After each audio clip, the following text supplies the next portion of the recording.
आणि आता एक नाव या चिठ्ठ्यांमधून मी काढणार आहे आणि कोण पैठणी जिंकणार तेही बघणार आहे। यातली एक चिठ्ठी काढली, एक दे कुठलीही काढ, एक दे।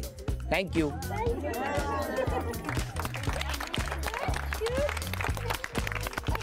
नाव जाहीर करतो, ऋता प्रभुदेसाई।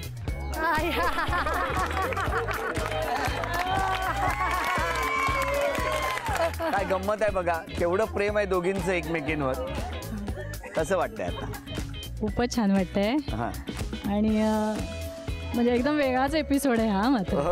म्हणजे अजिबात अपेक्षा नव्हती अशी, अगदी वेगळ्या प्रकारचा आणि छान चाललंय। किती छान, इतक्या वर्षांची मैत्री, म्हणजे पहिलीपासून एका बेंचवर बसत बसत एका सोसायटीत येत घरात आल्या, बरं घरात आल्या, या परिसरात राहिल्या आणि होम मिनिस्टरच्या खेळात सुद्धा चिठ्ठी आल्यानंतर पुन्हा या दोघींचीच नावं आली। म्हणजे किती छान योग आहे। पण या योगामध्ये आता पैठणी मात्र एकच आहे। या ठिकाणी खेळ खेळणार आहोत। खेळ सोपा आहे, 10 संधी आणि 10 संधीमध्ये दोघींपैकी ज्यांची गुणसंख्या जास्त त्या ठरणार आजच्या भागातल्या होम मिनिस्टर, ज्यांना मिळणार आहे पैठणी।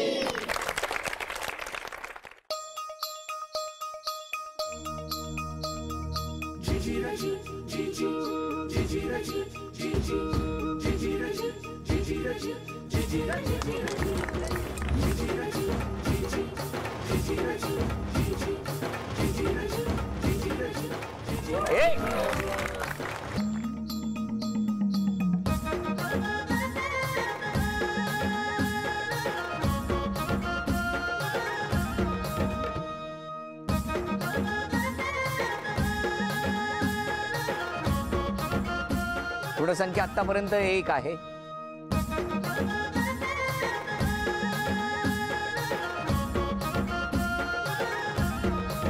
अभिनंदन। उपविजेत्या ठरल्या प्रभुदेसाई वहिनी, त्यांना झी मराठीकडून हे चांदीचं नाणं। आणि आजच्या भागात होम मिनिस्टर ठरल्या एकबोटे वहिनी, त्यांना तथास्तु पुणे यांच्याकडून ही पैठणी। अभिनंदन। चांदीवाला कॉम्प्लेक्स, चंदनवाडी, ठाणे पश्चिम या ठिकाणी रंगलेला हा आजचा भाग इथेच संपतो आहे। पुन्हा भेटूया अशीच एक पैठणी घेऊन जेमिनी कुकिंग ऑइल प्रस्तुत होम मिनिस्टरच्या पुढच्या भागात। नमस्कार।